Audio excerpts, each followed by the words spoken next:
नमस्कार. रामकृष्ण हरी वनस्पतीची ओळख या युट्यूब चॅनलवर आपलं सर्वांचं हार्दिक स्वागत आहे. बघा मित्रांनो, बंधूंनो, कसे आहात? सुखी असाल, आनंदी असाल, खुश असाल असे मी देवाजवळ ईश्वराजवळ प्रार्थना करून आजच्या व्हिडिओला सुरुवात करतो.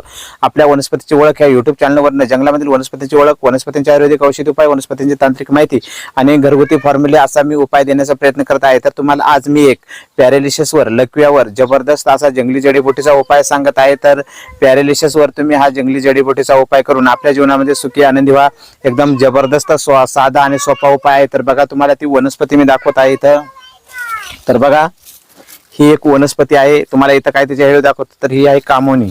काय याला आमच्या भागामध्ये कामोनी म्हणतात, किंवा आमच्या भागामध्ये कामोनी म्हणतात, किंवा गळगुगरी म्हणतात, किंवा डोळफोड म्हणतात.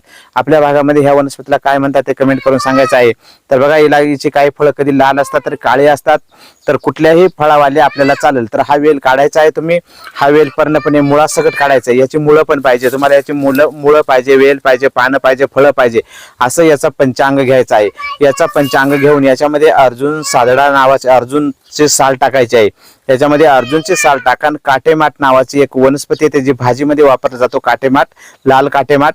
तर लाल काटेमाट, हा वेल आणि अर्जुनचे साल, त्याचा काढा करायचा आहे. नवतार गेलेला पॅरालिसिसवर त्याचा काढा तुम्ही 14 दिवस जर दिला तर तुमचा कुठलाही पॅरालिसिस पूर्णपणे 100% बरा होतो. तर पॅरालिसिसवर एकदम जबरदस्त असा हा उपाय आहे. तर हा उपाय आपण करू शकता.